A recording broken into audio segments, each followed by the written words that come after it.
Boruto vs Kashin Koji, bakit mas delikado ang Ten Directions kaysa sa Momoshiki? To Blue Vortex. Kapag nakikita mo ang lahat ng posibleng hinaharap, bayani ka pa ba, o Diyos na nagdedesisyon kung sino ang mamamatay? Sa Boruto, To Blue Vortex, unti-unting nababasag ang tiwala ni Boruto kay Kashin Koji, at maaaring si Momoshiki ang susi sa lahat.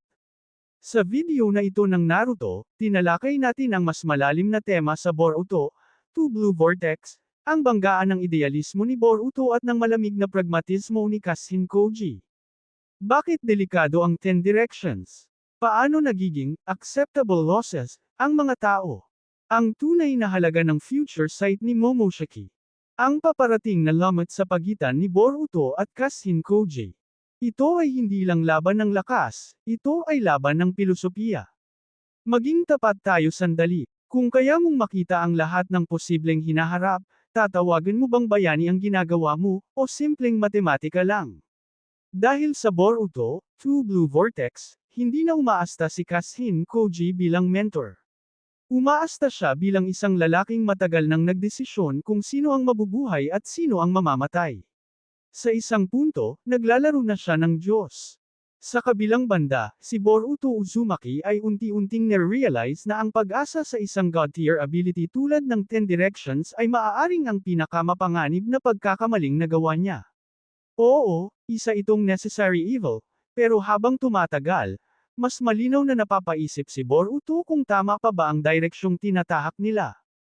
Kapag may isang taong tulad ni Kashin Koji na kayang makita ang lahat ng posibleng kinabukasan, ang mga taong nasa loob ng mga future na iyon ay tumitigil na maging tao. Nagiging acceptable losses na lang sila. At iyon ang tunay na nakakatakot. Isipin mo ito, tatanggapin ba ito ng anak ni Naruto? Malamang hindi. At mas lalong nakakakilabot ang posibilidad na ipinakita na ng kwento kung paano kayang iwasan ni Boruto si Kashin Koji, hindi sa pamamagitan ng lakas, hindi rin sa pagtataksil, dahil hindi iyon ang karakter ni Boruto. Sa halip, maaari niya itong gawin gamit ang isang kakamping halos walang pumapansin, si Momoshiki o Tsuchuki mismo. Sa video na ito ng Naruto Explained, bilang inyong OBC, Original Boruto Chief, sisiyasatin natin kung bakit posibleng isang necessary sacrifice na lang ang layo ni Boruto bago niya gamitin ang kapangyarihang hawak na ni Momoshiki. Isang kakayahang maaaring sumalungat sa malamig at pragmatikong pananaw ni Kashin Koji sa pinakamabuting hinaharap, kung saan matatalo si Jiraiya. Ang kapangyarihan ni Kashin Koji ay hindi lang problema sa lakas, problema ito sa pilosopiya. Sa kanyang muling paglabas sa To Blue Vortex, ipinakita siya bilang isang ultimate chess master, isang taong kayang makita ang lahat ng sanggang daan ng realidad gamit ang Ten Directions. Hindi lang niya nakikita ang isang hinaharap, nakikita niya lahat ng posibleng hinaharap. Lahat ng timeline kung saan may nabubuhay at may namamatay. At kapag ibinigay mo ang ganitong kapangyarihan sa isang consequentialist, nagiging delikado ito.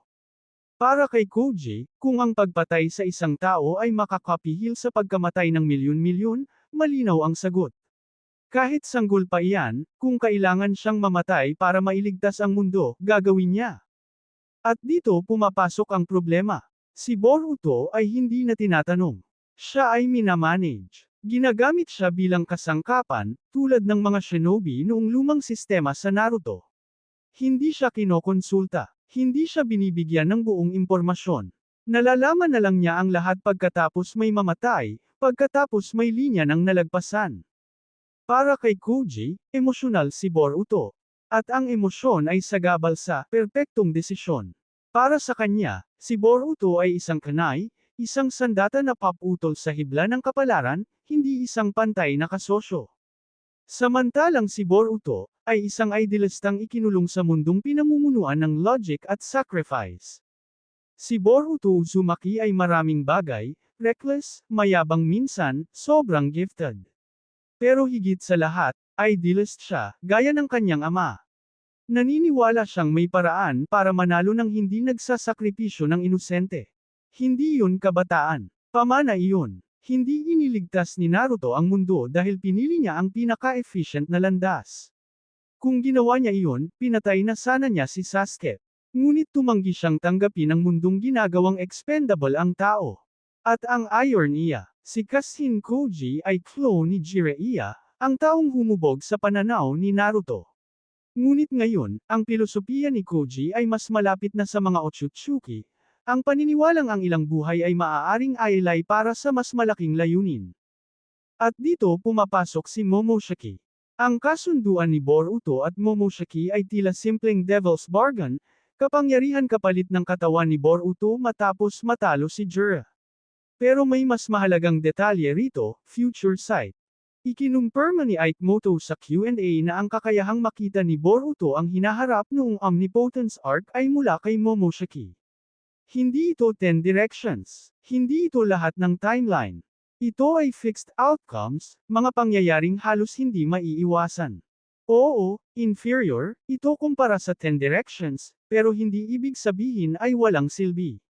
Tulad ng Chidori kumpara sa Rasengan, o toothpick sa kamay ng isang master, ang inferior na sandata ay nagiging lethal kapag ginamit ng tamang tao.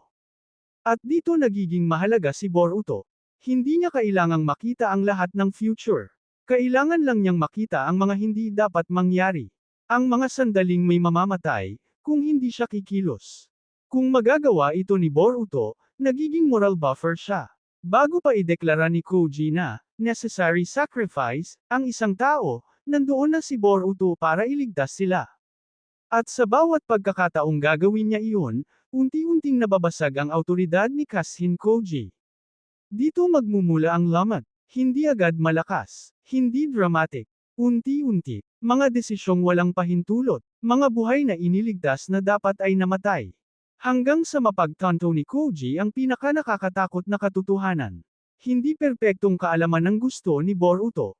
Pag-asa ang gusto niya, at iyon ang diwa ng shonen.